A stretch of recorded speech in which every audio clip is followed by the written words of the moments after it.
I lived here until I was 11, but I wasn't allowed inside half the rooms.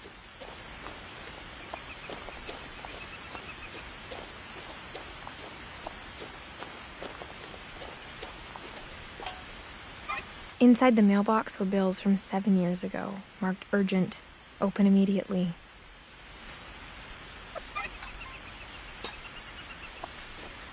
I hadn't been back since my brother Lewis's funeral.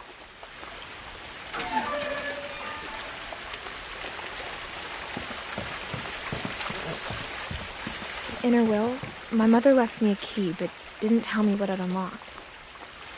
Maybe she thought I'd know. Or she thought that the mystery would be enough to bring me back.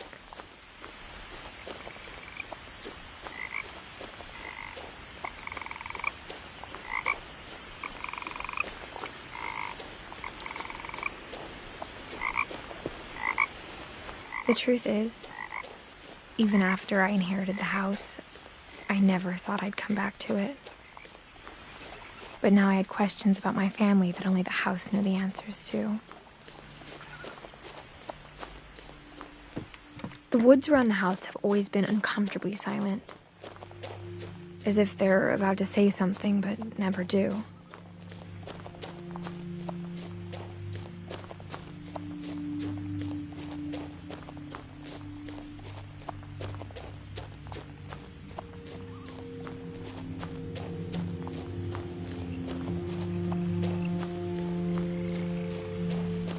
The house was exactly like I remembered it, the way I'd been dreaming about it.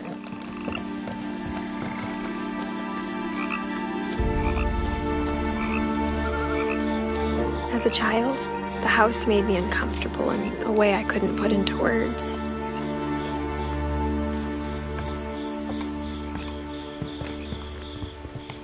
Now, as a 17-year-old, I knew exactly what those words were. I was afraid of the house. I hoped the key might unlock the front door. It didn't.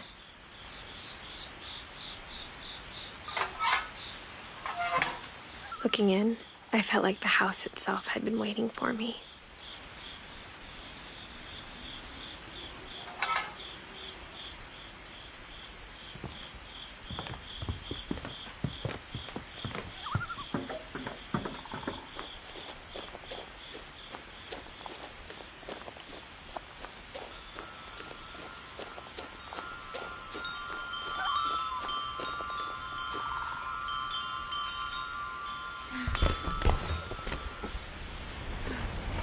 Crawling through the doggy door used to be a lot easier when I was 11.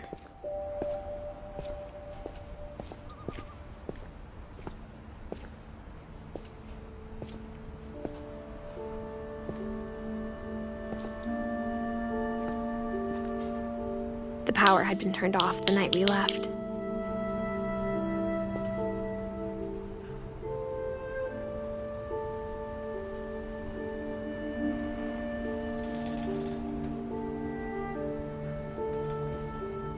For the first time in years,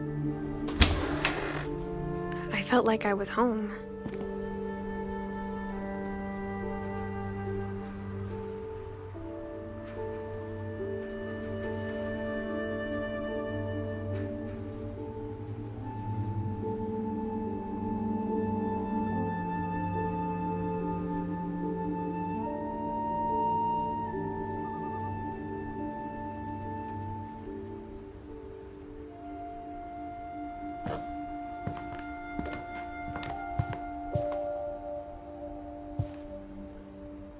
The table was still a wreck from the night we left.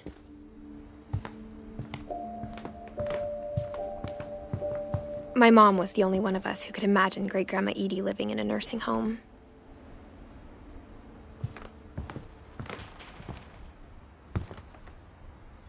Nothing in the house looked abnormal. There was just too much of it, like a smile with too many teeth.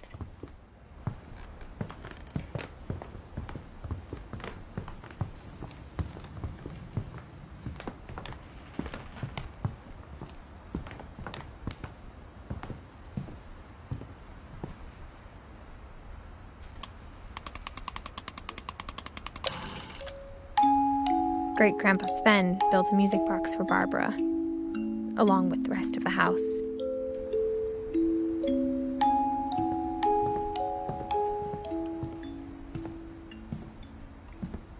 A lot of things got left behind in the whirlwind of that last night. My mom wasn't much of an optimist, but she never stopped believing that my brother Milton was alive.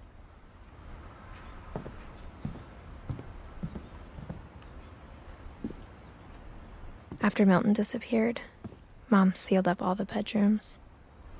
Then Edie retaliated and drilled peepholes.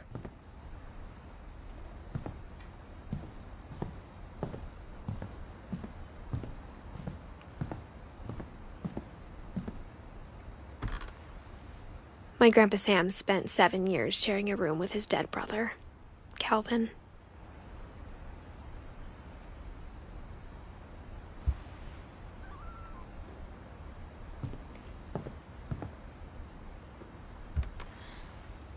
The last time I was in Edith Sr.'s room, I was 10 and she was painting my portrait.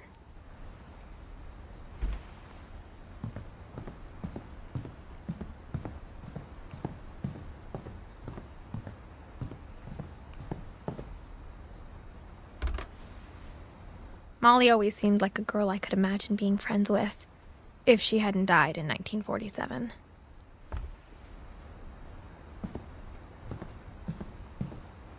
I spent a lot of time playing in Great Uncle Walter's room. I think my mom sometimes regretted not sealing it up.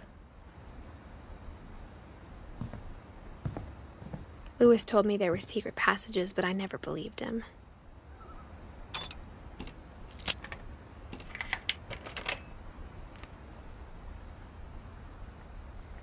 Turns out, my mom was really good at keeping secrets.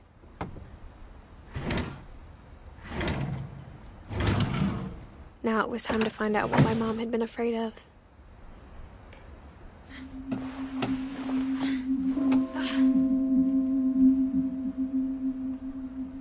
From the paintings on the wall, it was clear my brother Milton had been here before me. Reading this, maybe it sounds like I had a plan.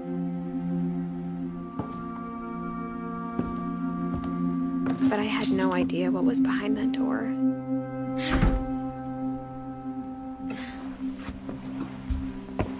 Just like I had no idea where all this was gonna lead.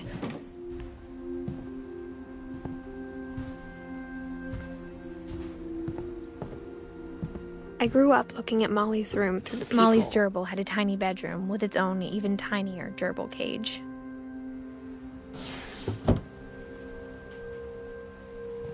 Being inside for the first time, I felt like I'd stepped behind a painting.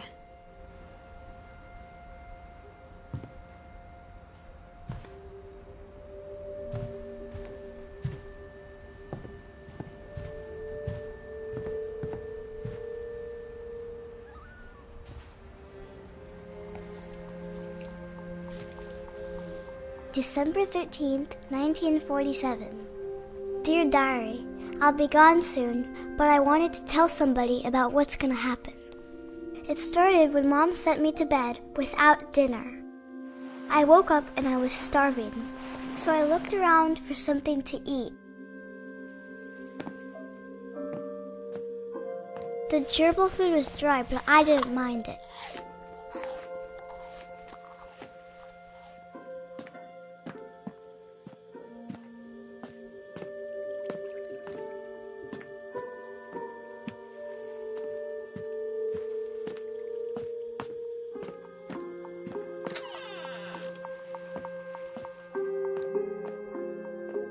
I kept eating and eating.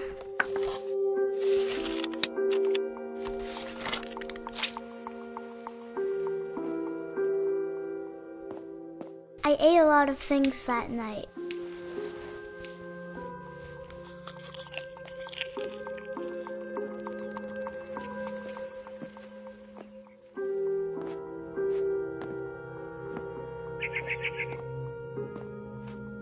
Then I heard chirping outside my window. It was a barn swallow going back to her nest. I reached out for her.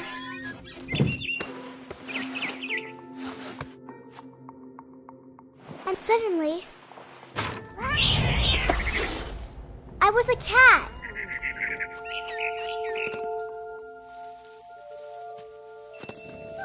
I tried to be quiet, but the bird was really scared.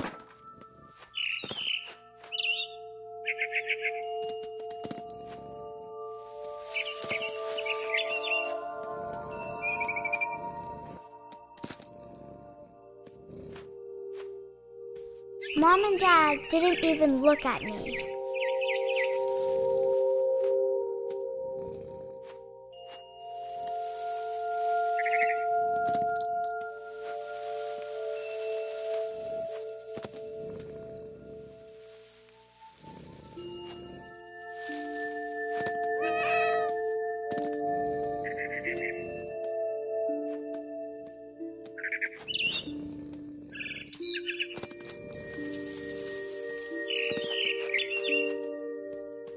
I jumped and I almost got her.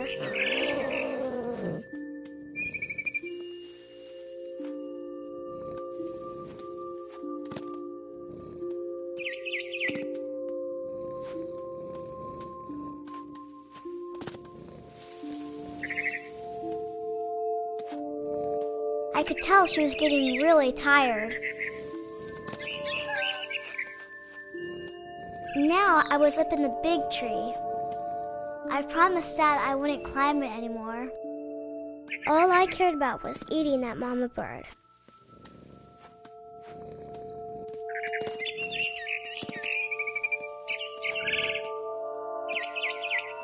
I gobbled her up. And suddenly, I was an owl. First, all I heard was the wind. Then I heard little teeth nibbling in the grass.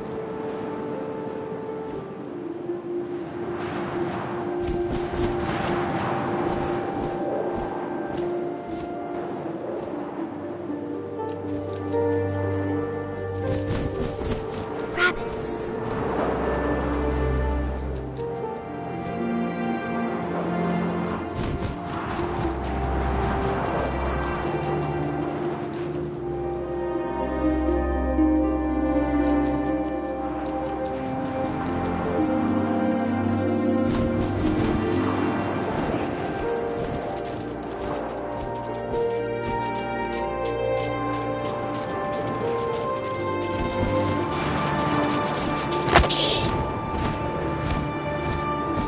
I imagined his face looking up and seeing mine through my talons. I swallowed him up, and I didn't chew one bit. Then I flew off to find something bigger.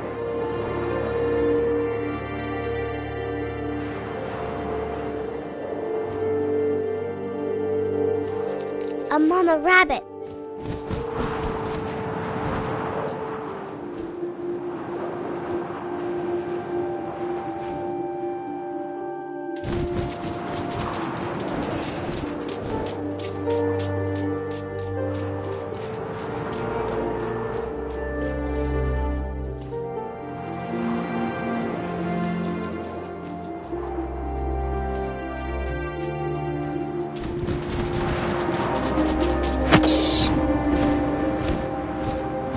She was almost too big to carry. I started choking, but I couldn't stop eating. And suddenly, I was a shark.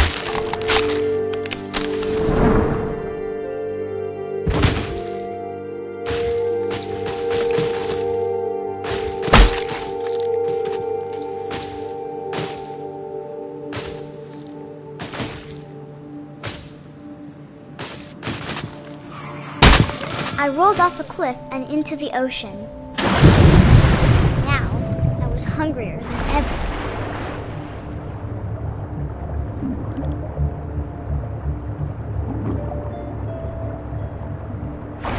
I wanted fat, juicy seals.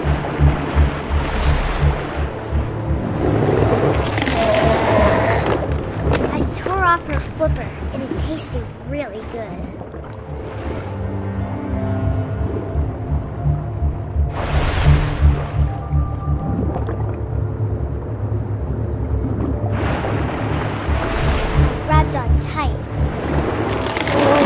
so hungry, I jumped out of the water. When I opened my eyes, everything had changed.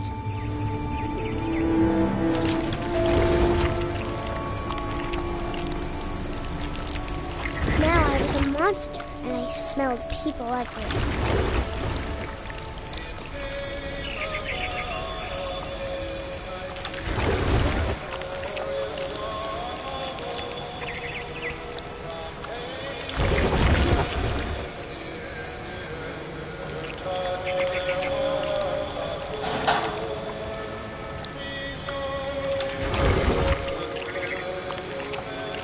I was big, but I moved real quiet.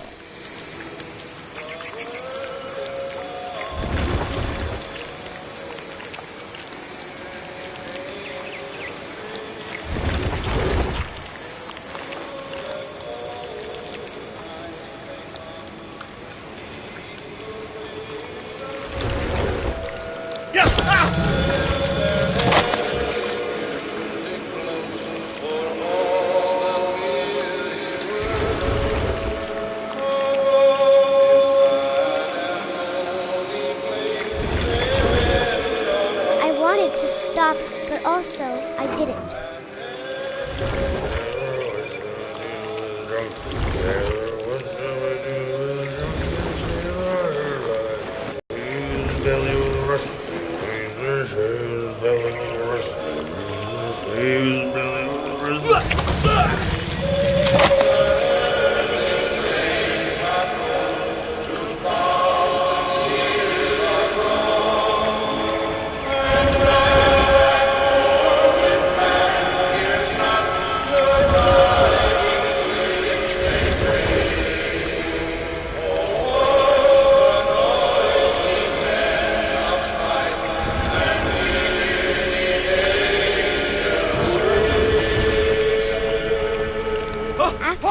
Passenger, I was still hungry, and to cross the water I smelled something new, something I had to have, so I swam towards it.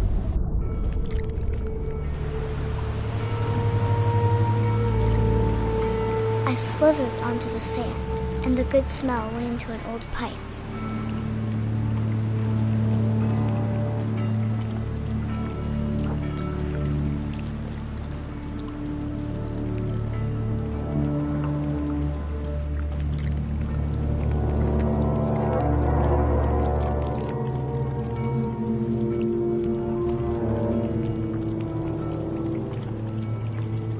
I got closer and closer.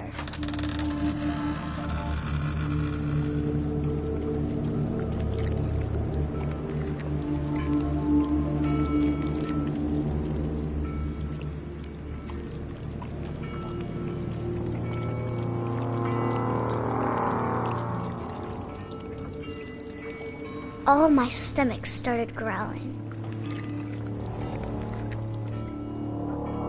And suddenly, I was me again. I held my breath for a long time, but I couldn't hear anything.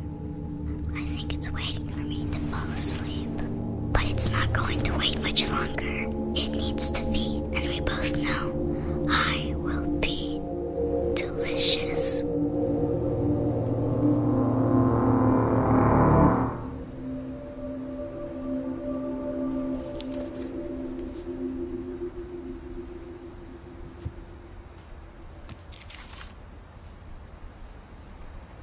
I'm not sure if I believed all of that, but I'm sure Edie would have.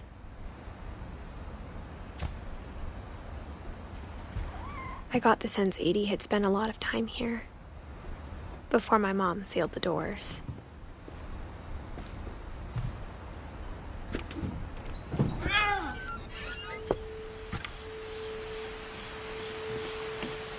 This will be obvious later, but my mom never told me any of these stories. Edie would have, but Mom didn't like bringing up the past. Though, when we adopted a stray kitten, she was the one who named it Molly. I spent a lot of time in Great-Grandma Edie's room. Her room was like a museum. For For 500 years, the Finches have been famous throughout Norway for their fortune and misfortune.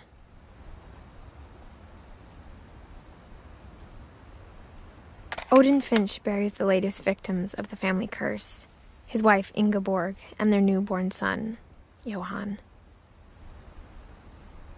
On January 7th, 1937, he set sail with his family and his house, hoping to leave the curse behind. But 40-foot waves off the coast of Washington send the house and Odin to the bottom of the sea. Odin's daughter Edie, with husband Sven and baby Molly, step ashore on their new home, Orcas Island. Odin Finch is the first to be buried in the new family cemetery. His daughter Edie is already dreaming of a new Finch house.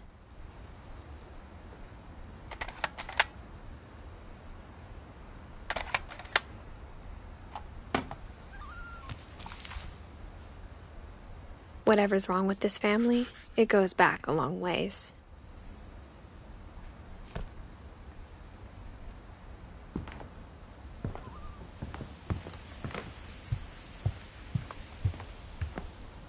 Even in her 90s, sometimes Edie seemed a lot younger than my mother. The only trace Grandpa Sam's first wife Kay left on the house was the pink bathroom. It was a pretty big trace.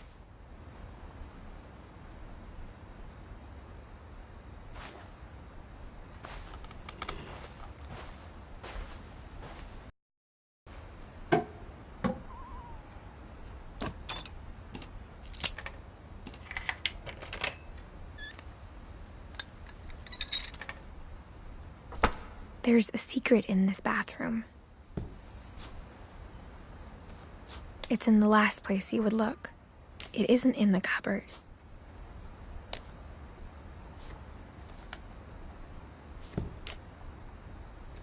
It's hidden in this book.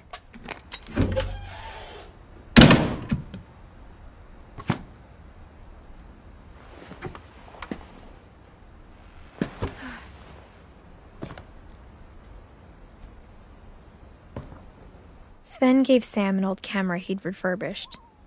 He never put it down.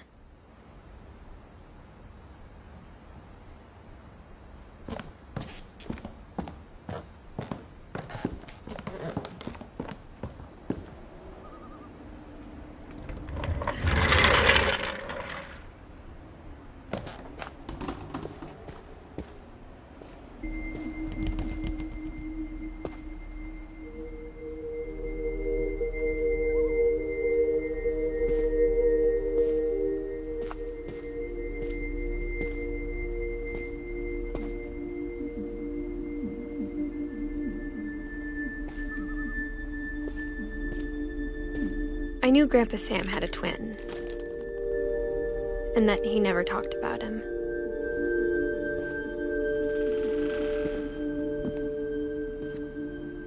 I guess my grandpa didn't like history any more than my mom did.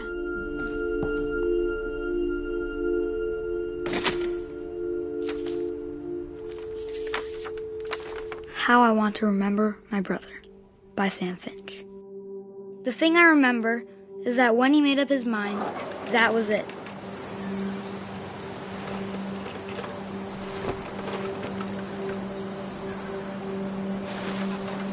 My brother said he'd die before he ate another mushroom, and he did.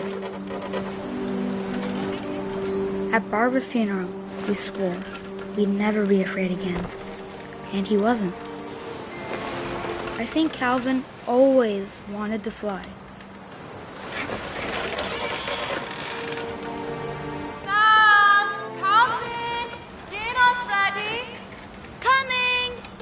But that day, he finally made up his mind to do it. I told him going around was impossible. Maybe if I hadn't said that.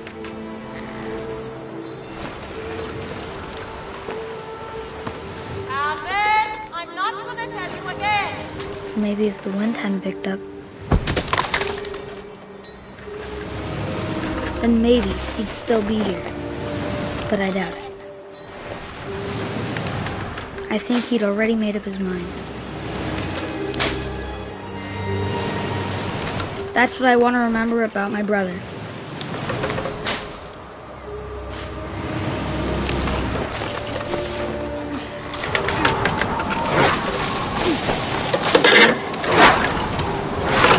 The day he made up his mind to fly.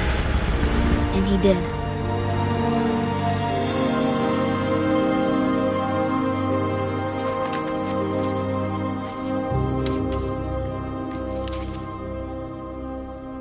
Calvin's story felt strangely familiar. When I was younger, I remember trying to do the exact same thing.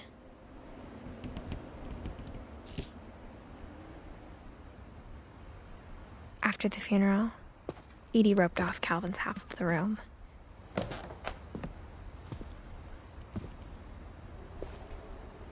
Mom said Grandpa Sam enlisted at 18 and never set foot in the room again.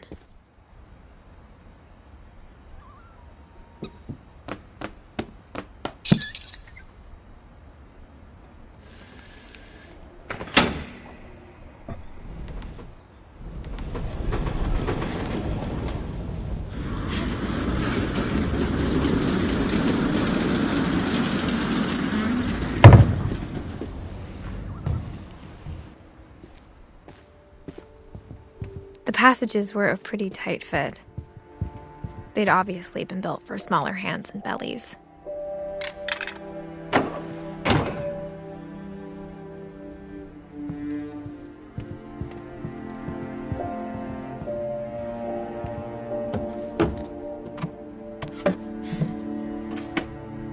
Growing up, I always thought of Barbara as a child star.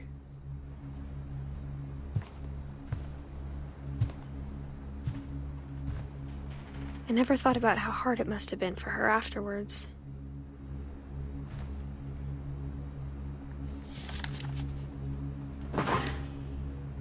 Of all the stories people wrote about Barbara's death, I'm surprised Edie saved this one.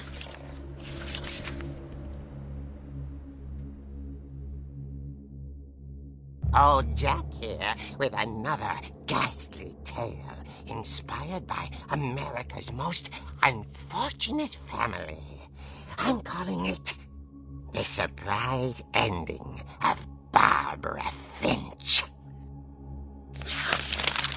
As a child star, Barbara was famous for her scream.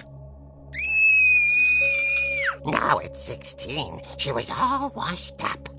A has-been. But in a lucky break, she'd been asked to perform her signature scream at a local convention for monster movie fans. It was just the boost her career needed. Unfortunately, her scream hadn't aged well. Getting better. I think you just need the right motivation. Her biggest fan and current boyfriend, Rick, was about to demonstrate when... Now that was a great scream. It was Barbara's father, Sven. He'd slipped into a table saw and had to be rushed to the emergency room. So Barbara got stuck babysitting her youngest brother, Walter. Her convention comeback was cancelled. Okay, I'm hearing frustration, but I'm not hearing terror. What if I tried... A gang of hoodlums in Halloween masks have been terrorizing Orcas Island tonight. Police are urging residents to... That came from the basement. You're right!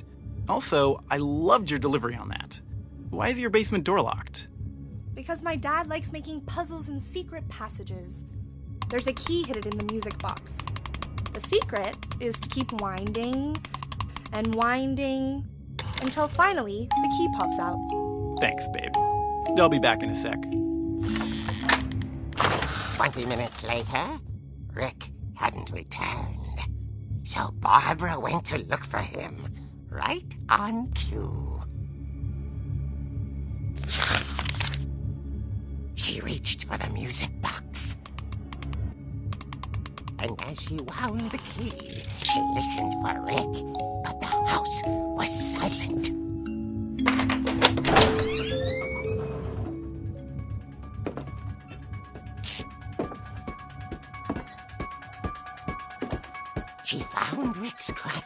and imagine the worst.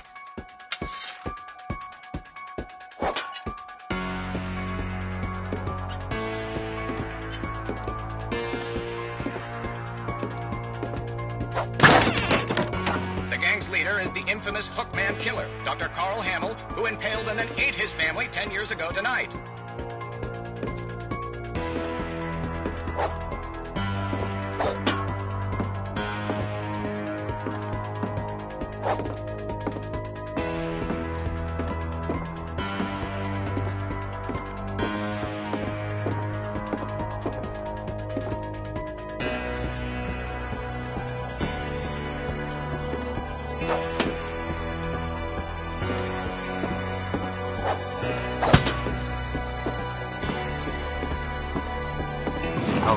It rattled and grew still. Oh dear!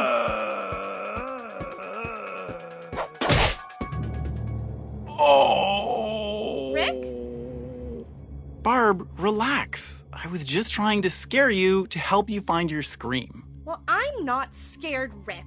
I'm furious. Then act furious.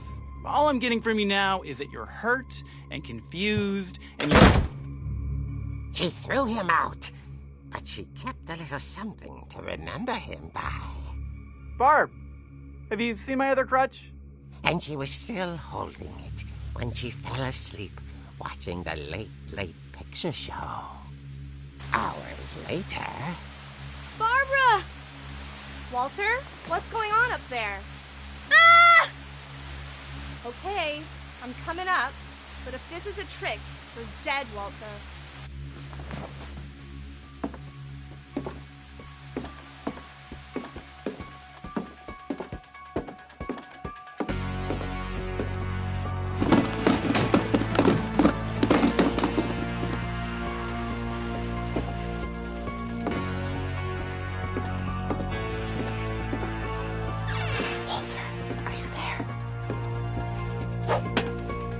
Walter had vanished, but his bedside radio was still on. Orcas Island police describe the man as 6 feet tall, with a steel hook for a hand. Residents are urged to lock all doors and windows and notify the police of any suspicious activity.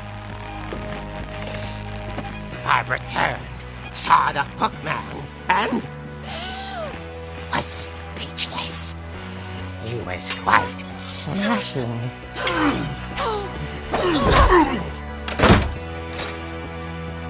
And here he was.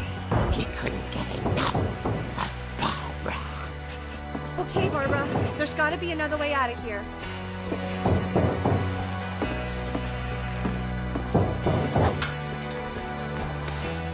That night, she played her part beautifully.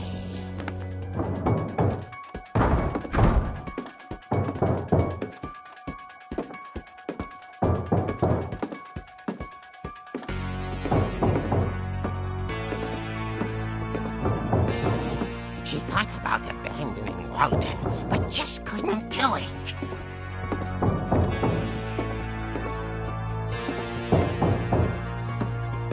Molly's door hadn't been opened in years.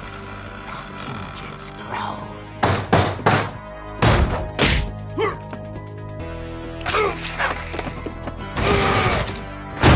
He wasn't moving, but she sensed the story might not be over yet.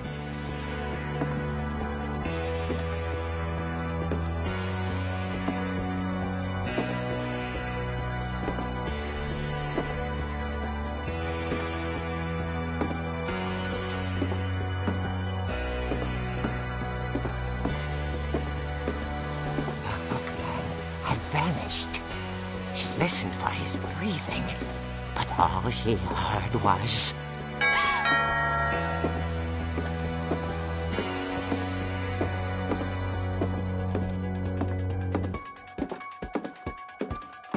At the door, she heard whispering. It was coming from inside the house.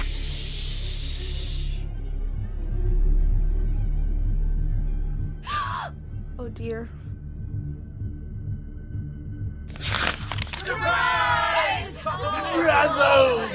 You were wonderful. The monsters had come to surprise her. For Barbara, it was a dream come true. Then she saw what kind of monsters they were, and she realized what was about to happen. She was going to be famous. And with her final breath, Barbara Finch gave the performance of her life.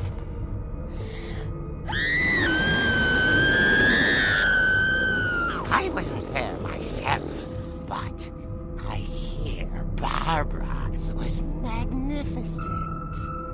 Poor girl. She had a taste for stardom. But unfortunately, so did her fans. Of course, the police blamed it all on poor Rick, who disappeared the same night. And little Walter, hiding under his bed the whole time. He took it all pretty hard, but that's another story. As for Barbara, tucked inside the music box is all they ever found of her. Her ear. Now that's what I call a real eerie tale.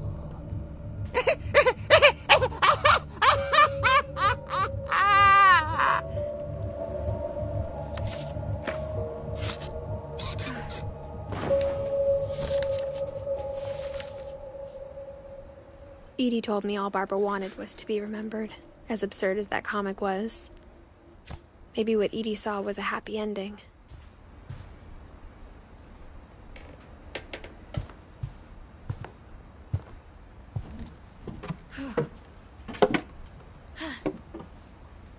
I guess now I know why Mom didn't like me playing with the music box.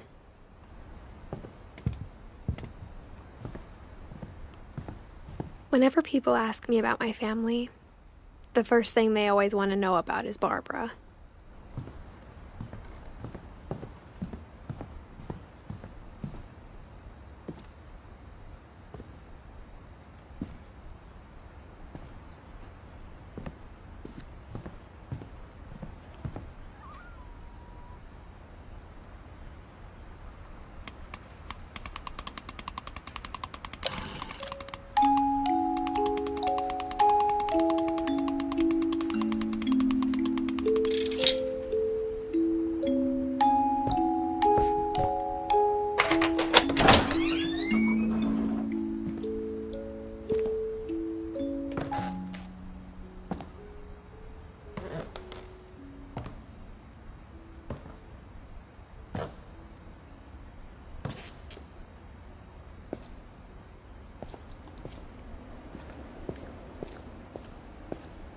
Mom said the basement was off limits, unless I wanted another tetanus shot.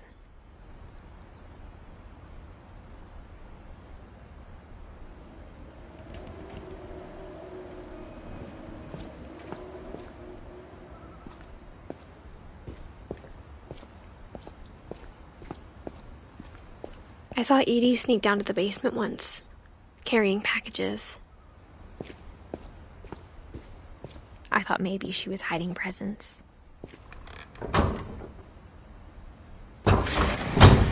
It turned out she was hiding a lot more than that.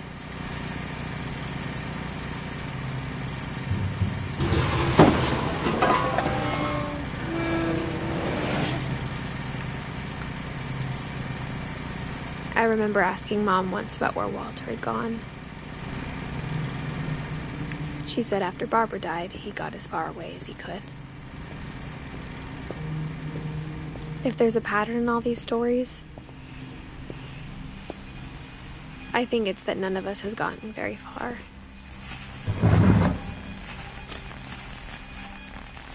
Goodbye, everyone. I can't believe I've been down here for 30 years. On that first day, after the shaking started, I didn't think I'd survive a week.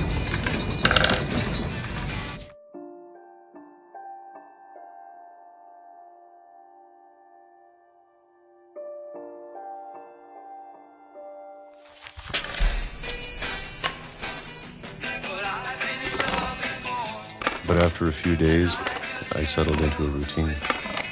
That's what kept me sane. Having a schedule, living for today. I always expected to be dead tomorrow. But if you wait long enough, you get used to anything.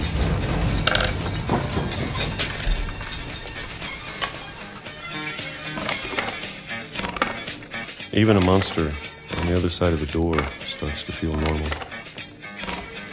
Almost friendly.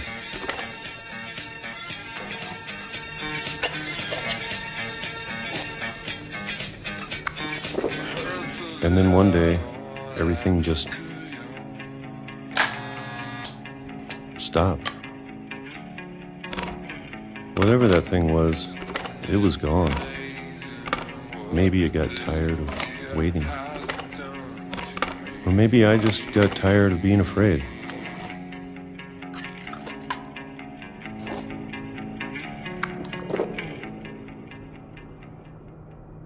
It's been a week now.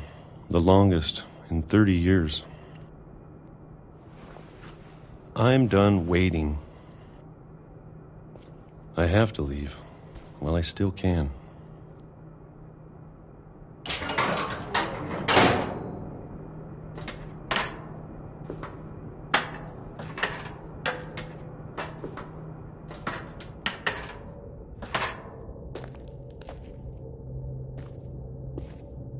I know it's out there somewhere.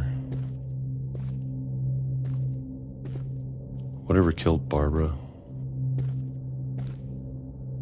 and Molly and Calvin. Maybe this is all a mistake. But I need to stop living the same day, even if it kills me.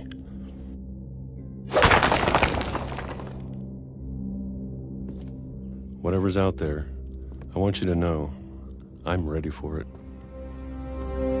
I'm going to appreciate all of it, especially the food.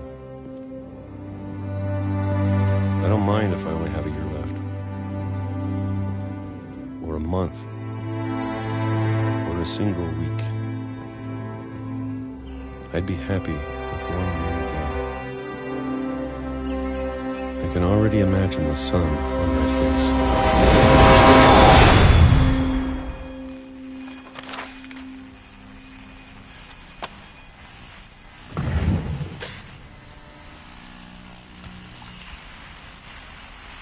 Walter died when I was 6. I can't believe my mom never told me he was down here. I'm sure my mom was trying to protect me.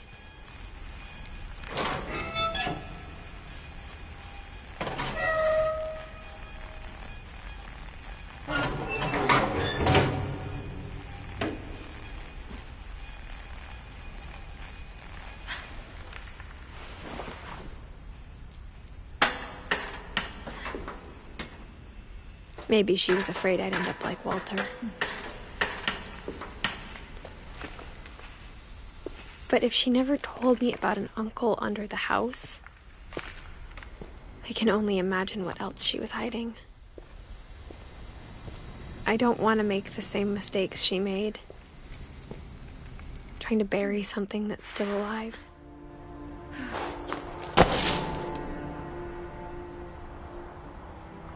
Now that there's only one of us left, or maybe 2, I thought it was time I heard the stories for myself and found out what happened to everyone else. But now I'm worried the stories themselves might be the problem. Maybe we believed so much in a family curse, we made it real.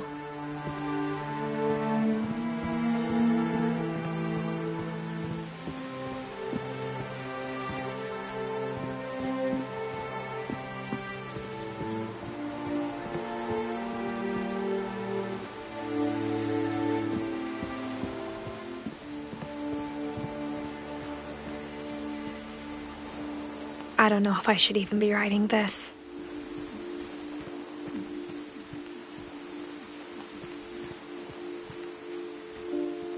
Maybe it'd be better if all this just died with me.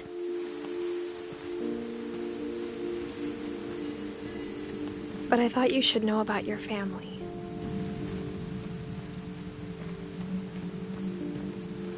And the history you're a part of. Though to be honest, I feel as lost as you probably do right now.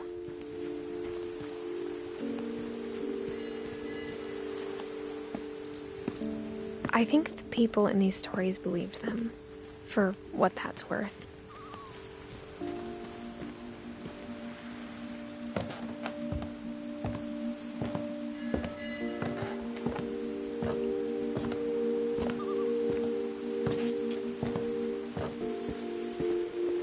And when you look at the house, that history of imagination and stubbornness and madness, any of it seems possible.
I think we've been surrounded by death for so long, we've just gotten used to it.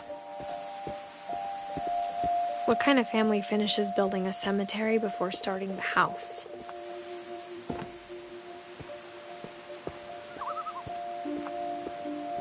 It's embarrassing for me to admit this, but the pet cemetery made me more uncomfortable than the human one.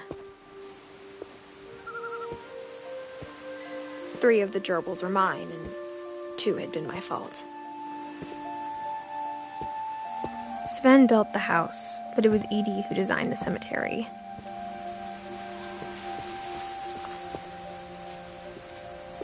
I'm sure Odin's monument had been Edie's idea. My mom was always trying to move on, but for Edie, the past never went away.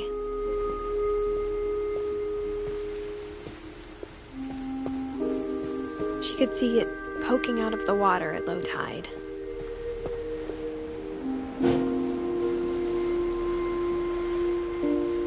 Edie said she dreamed about the old house every night.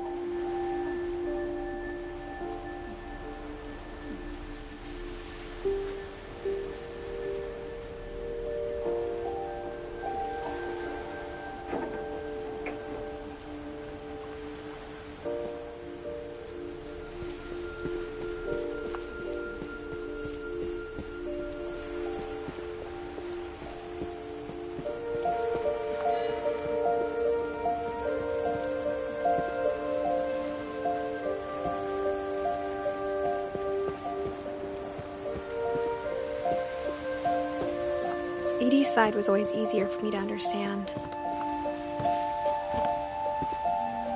But the older I get, the more I can see where my mom was coming from.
There's so many things I wish I could ask my mom now.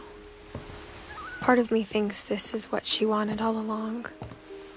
For me to come back someday and find everything out for myself.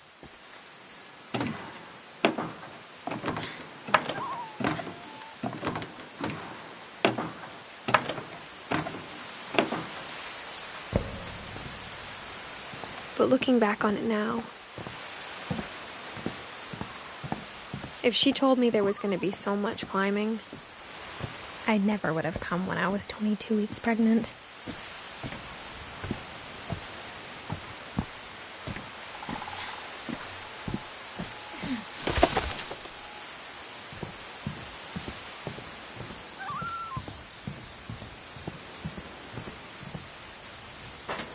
I never met Grandpa Sam, but I think he and my mom had a lot in common.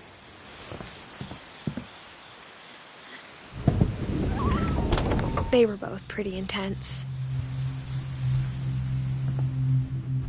Sam spent his life shooting photos, but Mom said he got nervous being in front of the camera. I guess we're all afraid of something.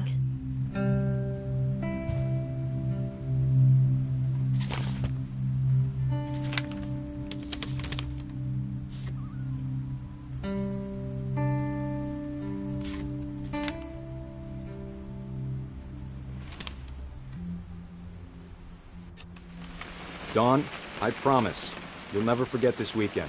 Yes, sir. These memories are gonna last a lifetime. Mm-hmm. What? Am I gonna have to shoot anything? It's a hunting trip, Dawn. Shooting is strongly encouraged. Perfect.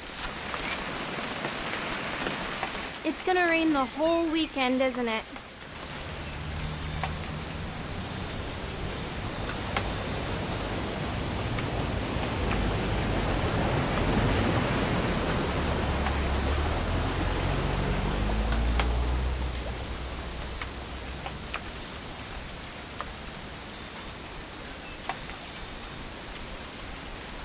I will never forget this weekend, Dad.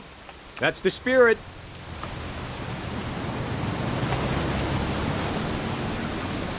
Smile, Dawn. Okay, got it. I'm gonna take some pictures, okay? Just be careful. That camera's older than you are.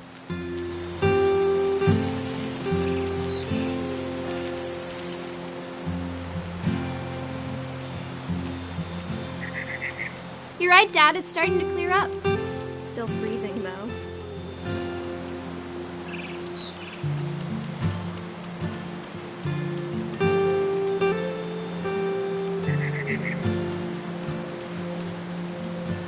Definitely should not have drunk all that coffee. Hold still while I take a picture of you. I definitely won't. Hey! That's a keeper. Nothing quite like being outside. I'm just saying, I'm not always gonna be here, Dawn. You'll need to remember this stuff, if you want to survive. I'll be fine, Dad. You know who else thought he was gonna be fine? Some guy who died. Dawn, I'm being serious. I know, Dad. You're always serious. Doesn't being out here make you want to chill out? Well, to tell you the truth, I haven't been out here in 20 years.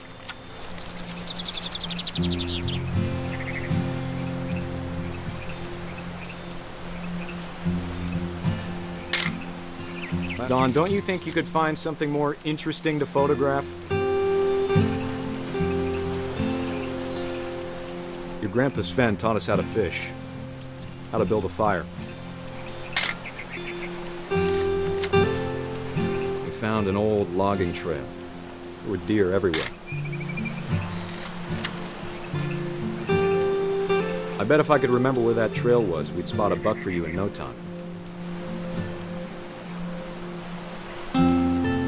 Give me a minute to check the map.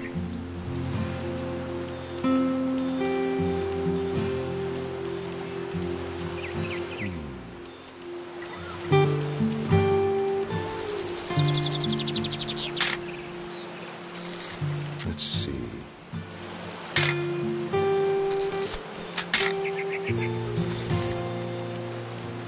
Maybe.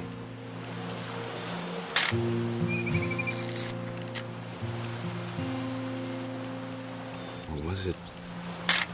You don't need to waste any more film on me, kiddo.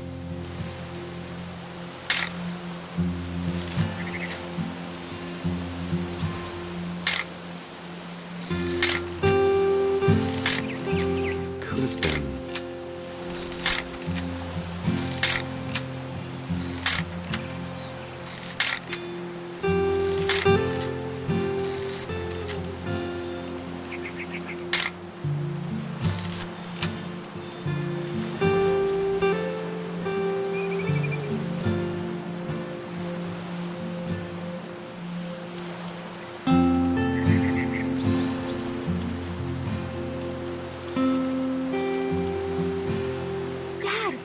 Good eyes, Dawn. Before you take the shot, let me get a picture of you.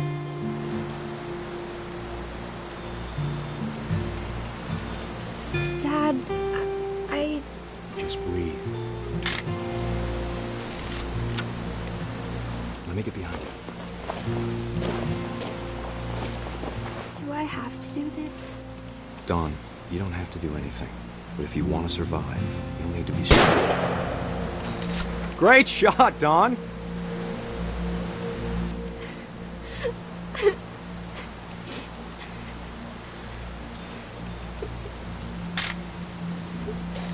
I'm proud of you, Dawn.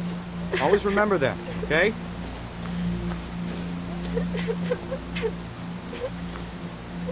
Dad, it's twitching. I think That's it's totally normal, Don. Just focus on the camera. Try not to think about— Dad!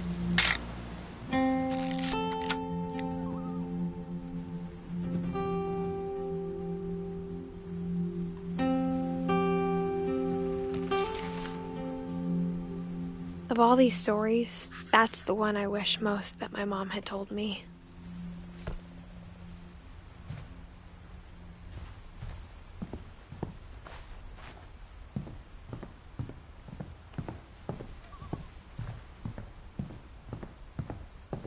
Instead of hiding from death, Sam seemed to go out of his way to meet it.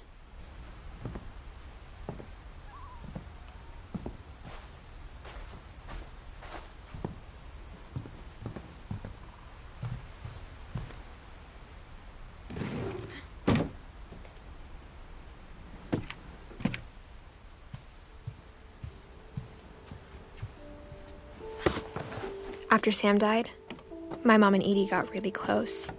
They'd both lost a lot.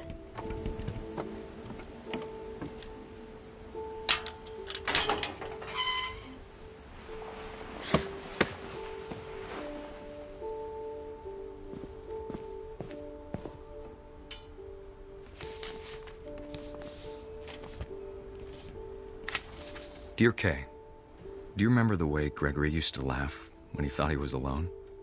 Like something funny was happening, but only he could see it.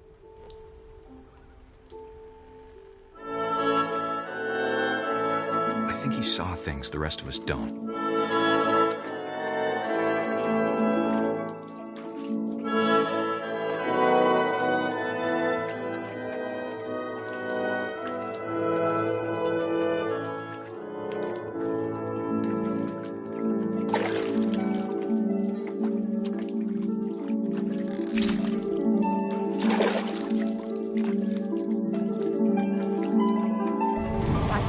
Gregory, it's time to...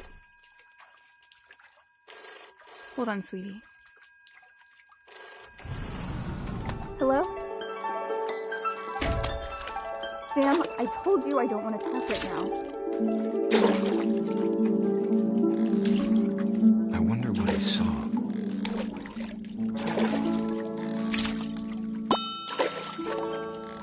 What his world was like.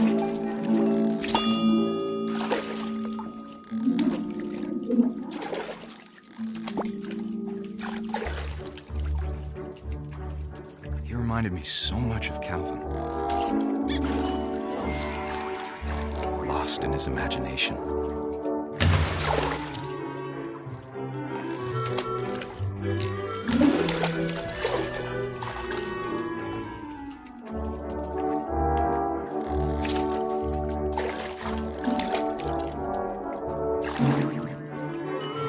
I know how silly it sounds.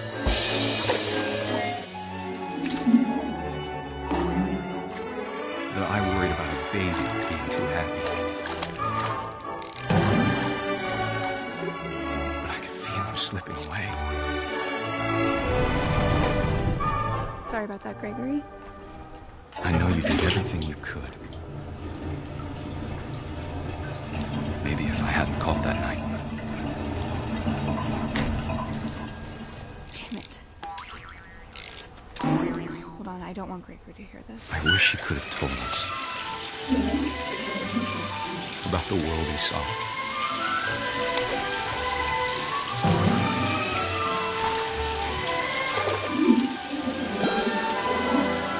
There's so much I don't understand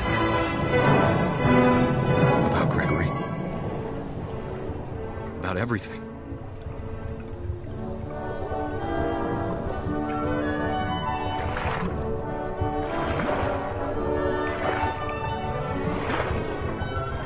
But I know what happened wasn't your fault.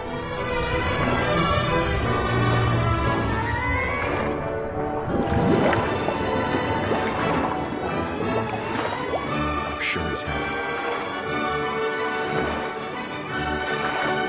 And he'd want you to be happy too.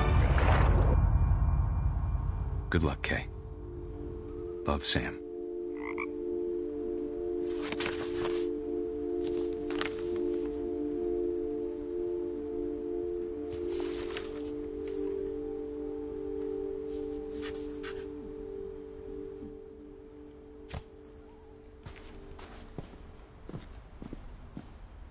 can't imagine my mom ever writing poetry, and yet... A poem for Gus, who always said the wedding was a bad idea. Our father never hit us kids, at least not very hard, before the day my brother said with teenage disregard that he'd be dead before he'd see a wedding in our yard.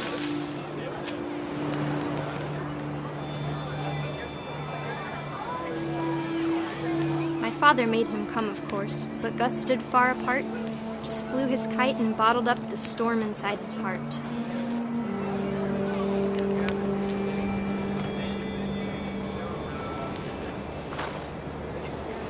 I tried to talk him out of it, but though he'd never met her, "We don't need a stepmom," were the words that I now pronounce you husband and wife. You may kiss the bride.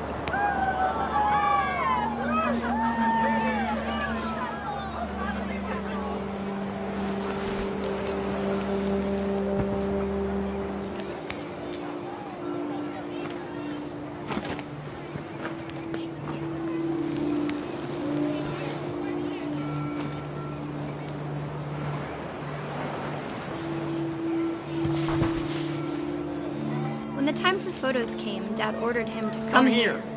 But Gus declined, and as a sign held up his middle finger.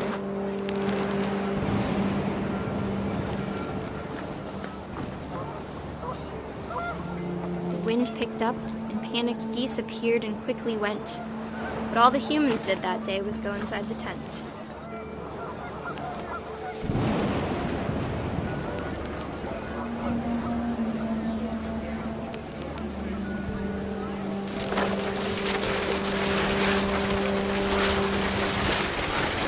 Rain came down in buckets then, but no one seemed afraid that nature might destroy the tent our dad had crudely made.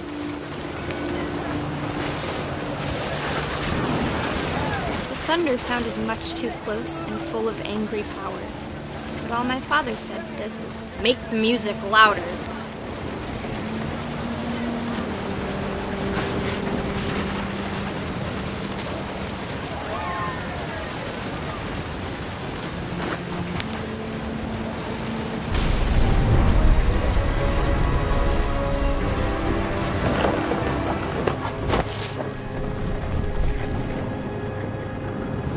I wish that I could truly say I thought about you on that day. Out there on the beach alone, just you, the wind, the sea, and foam. But I didn't, until we found you.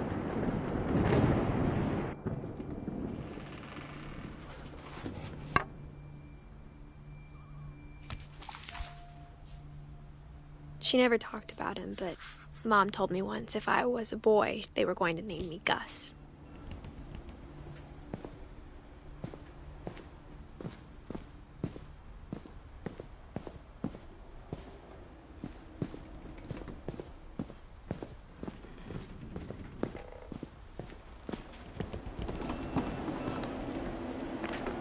My mom moved up to the loft after her brothers died. At the time, it was as far away as she could get.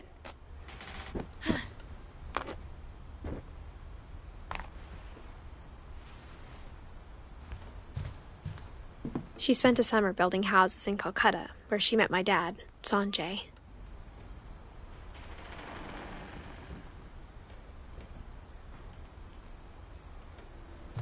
Religion was another thing my mom never talked about, but I think it helped her a lot after her dad died.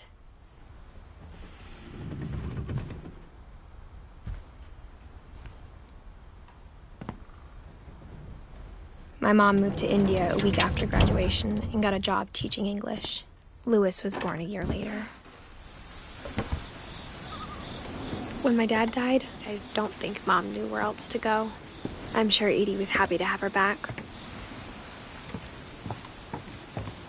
The house had to get a little bigger, but Edie was used to that.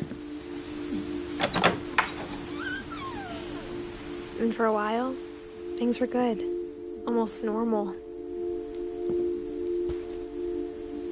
But it didn't last. The beginning of the end was Milton's 10th birthday, when Edie gave him a castle.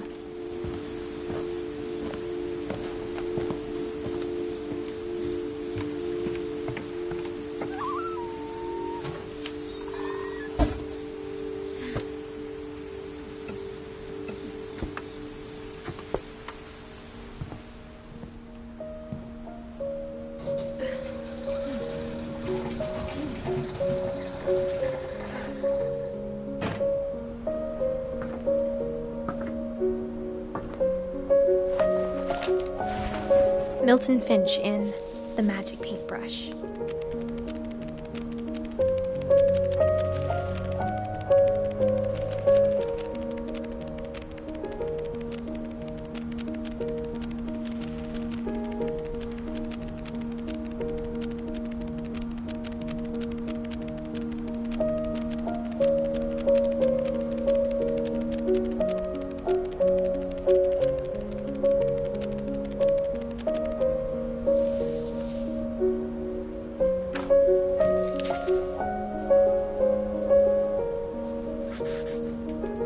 I was 4 when Milton disappeared.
Mom spent months searching for my brother.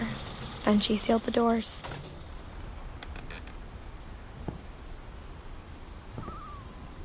Whatever Milton had found in the house, Mom didn't want it getting out.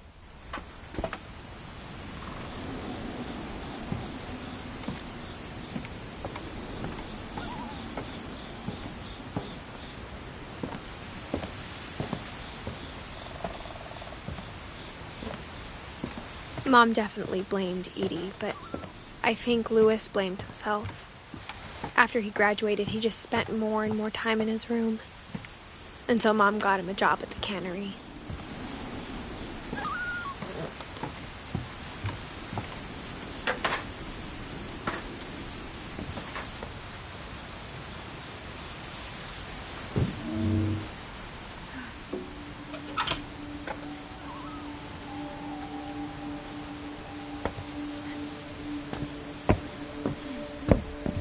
Louis's room smelled very, very familiar.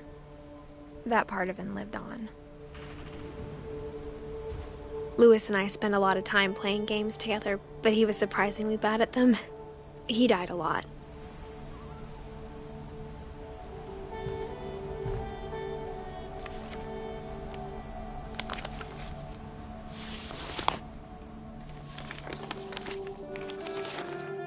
Dear Mrs. Finch, as Louis's psychiatrist, I can understand your desire for an explanation.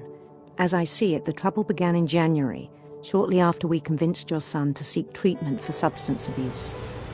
Newly sober, I believe Louis first noticed the monotony of his daily life.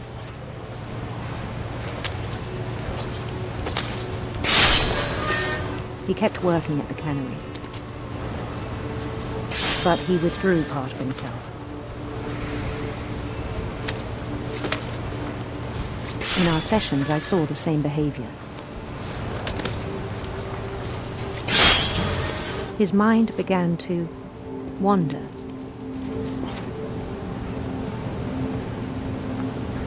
I asked him to describe it. He said he started small, imagining a labyrinth. He'd feel his way about. Then something moved. Bats. And toads.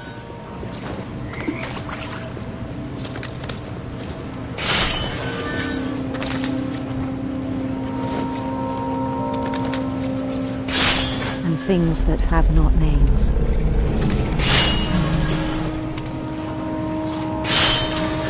He knew it was all in his head. But he took it very seriously. I had hoped he'd find himself.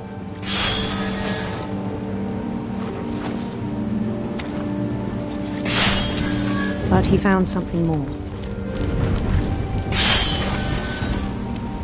I worried about him then. Daydreaming at the cannery.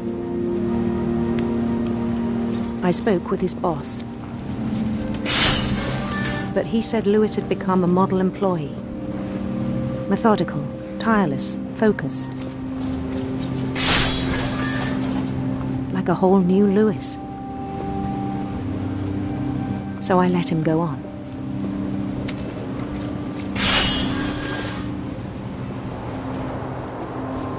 I even encouraged him. It seemed very promising at first. He told me he'd made a new friend.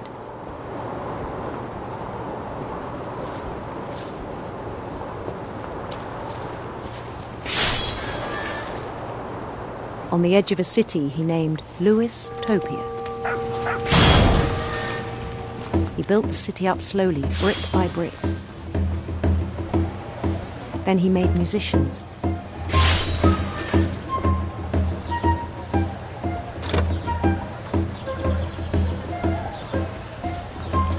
And songs for them to play.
talked about starting a band.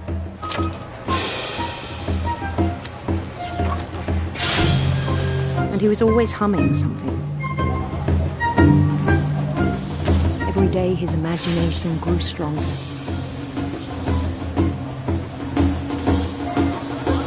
He no longer spoke at the cannery. But his chopping was as reliable as ever. Then one day it struck him that all the cheering crowds, even the stones under his feet, were all in his imagination,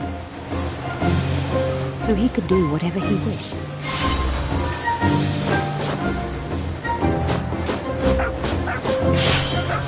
He held an election for mayor.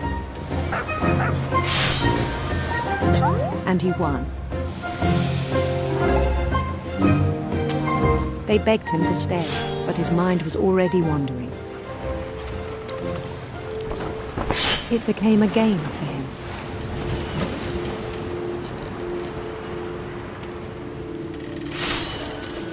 He'd conquer a city, then immediately push on. New Louisville.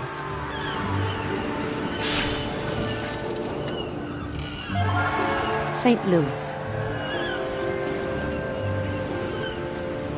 He started drifting away from our reality.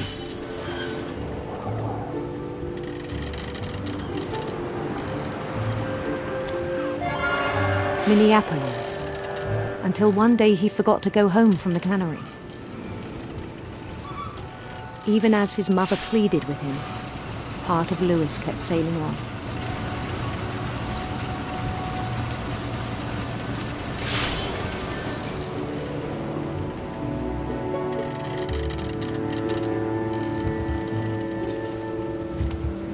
In Louisburg, he heard rumors of a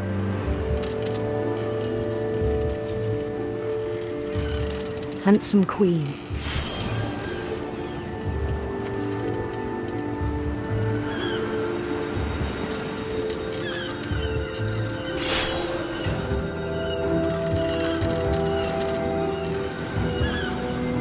The queen was on her own quest for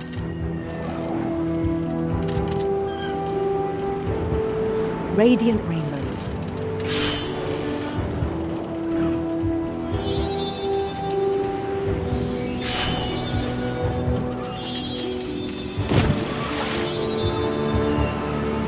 He followed the sound of her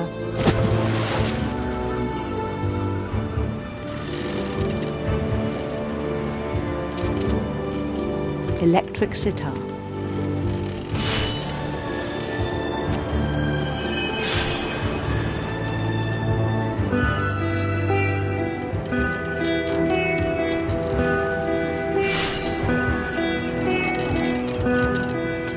His chase led him to a golden palace east of the sun and west of the moon.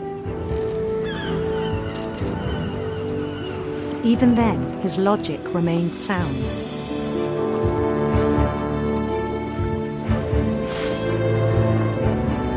He knew the world was all in his imagination.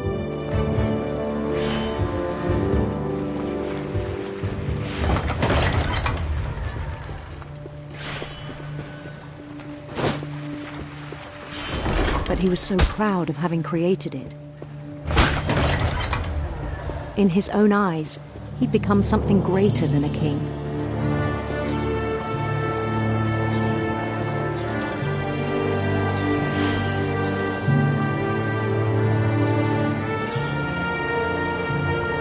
For someone who'd never known success in the real world, I think it was overwhelming.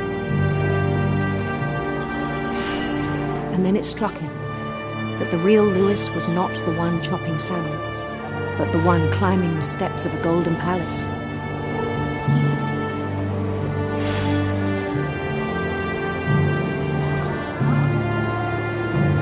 My imagination is as real as my body, he told me.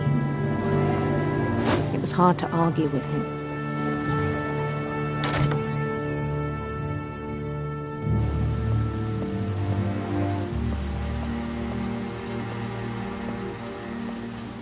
He began to forget the world we know.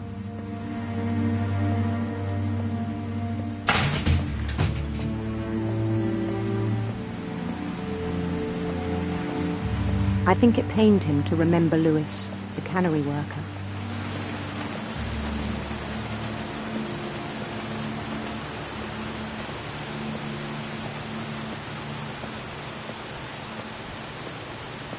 He began to despise the man with a royal contempt.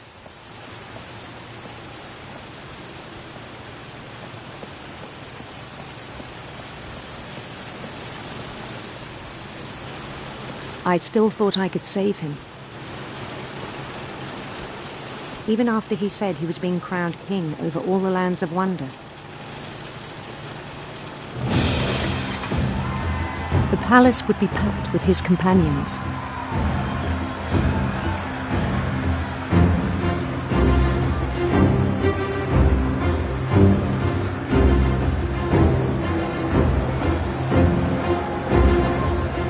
Including the wise Calico who'd insisted on inviting him.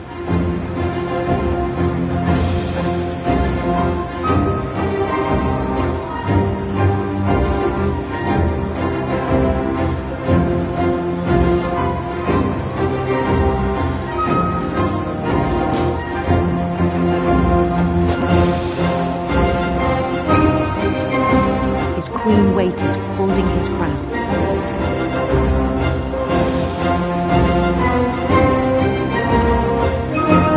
There was only one thing left to do.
Then down his head.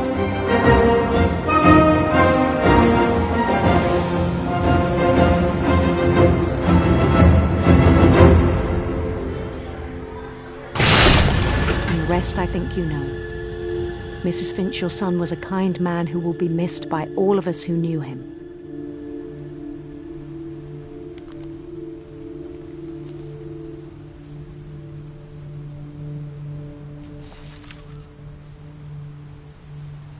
My brother was really cool. I wish you could have met him.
Everyone always told me to stay out of Louis's room. Except Louis.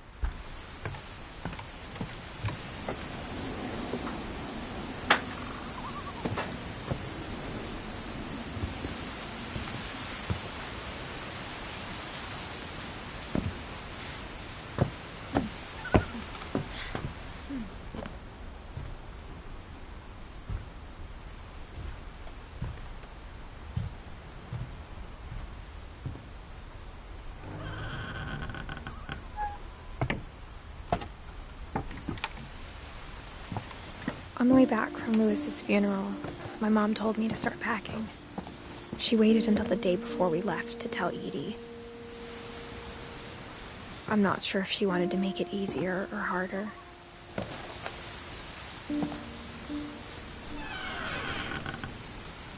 I wish we'd stayed. But I understand why we left.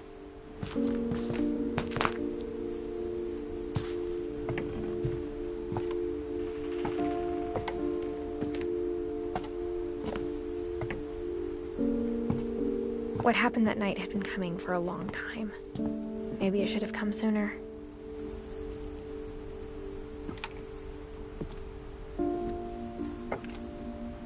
But it had to end one way or another. All that's left now is to tell you about that last night.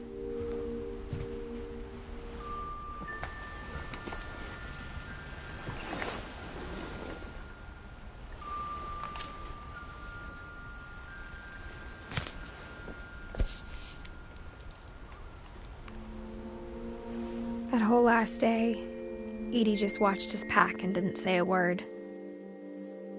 Until supper, when she raised her glass and said, "To our final night together, and all our final nights apart." Grandma, you know what I said about alcohol. Some of your medications are very Edith, specific. I left a present for you in the hallway. Why don't you go open it? The grown-ups have to argue now. I'm sorry, you're right. We're all leaving tomorrow. Let's just enjoy our last... I'm not leaving. Edith, you're excused.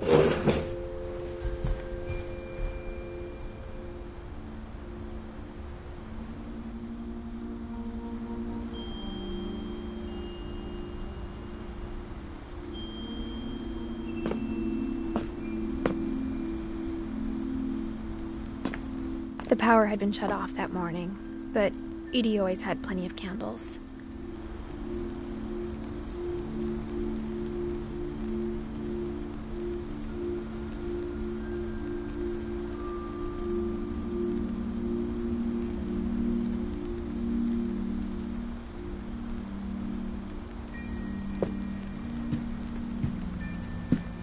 When my mom sailed the library, I don't think she knew about the other entrance. Or that Edie had a key to it.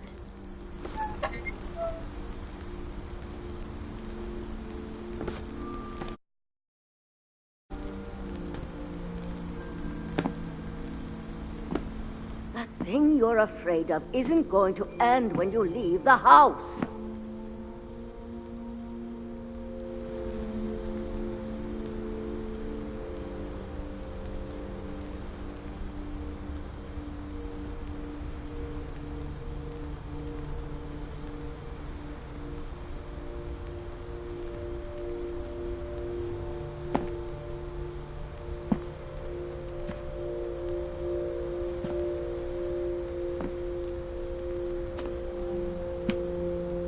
Edith has a right to know these stories. My children are dead because of your stories. I think it's best if Edith and I leave tonight. We'll have the nursing home send a van for you in the morning, okay? Dear Edith, there's so many stories I wish I could tell you, but there's only time for one. This is about what happened on the night you were born.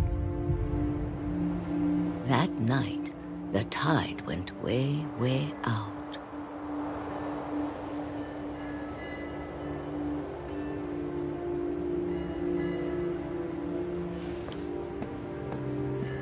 It was the first and last time I ever saw the old house aground. There'd been an earthquake out in the middle of the ocean.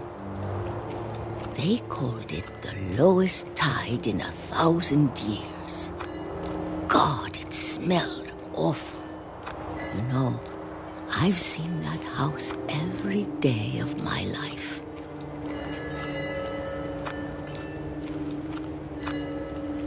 But I never thought I'd go back to it. When the fog rolled in, I lost my way.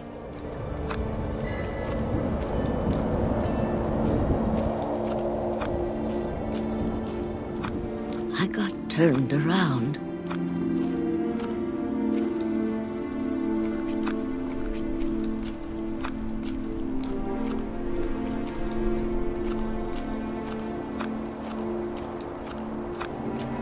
For a while, I wandered.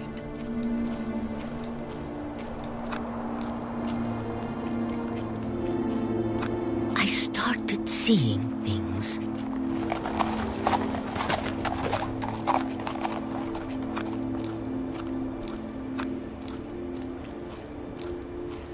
Things I'd forgotten had ever existed.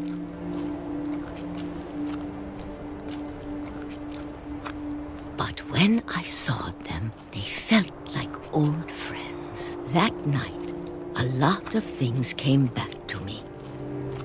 Or maybe I came back to them.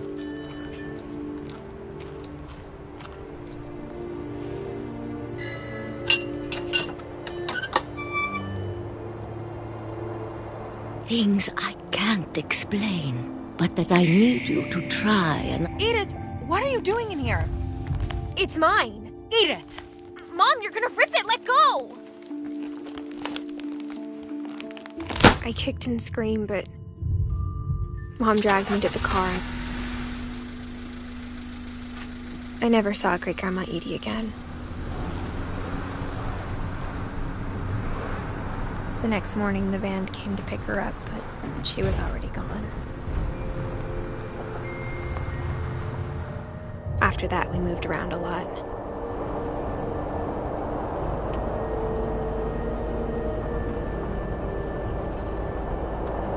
We both tried to make the best of it.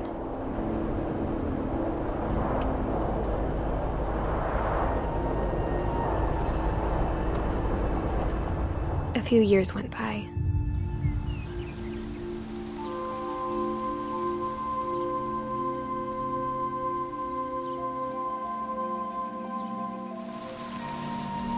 My mom didn't like to talk about it.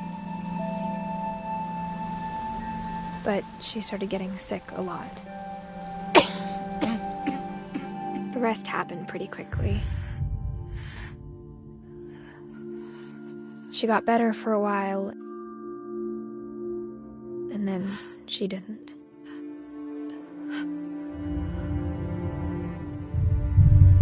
And then I was alone.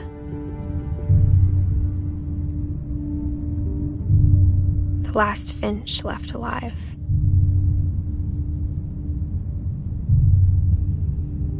Until I found out about you. I'm still not sure what to tell you about all this. If we lived forever, maybe we'd have time to understand things. But as it is, I think the best we can do is try to open our eyes. And appreciate how strange and brief all of this is. This journal was supposed to be for you. But now I hope you'll never see it.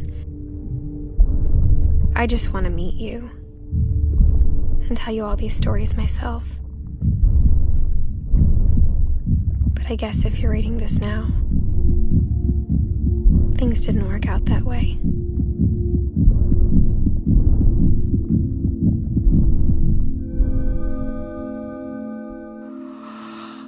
This is where your story begins.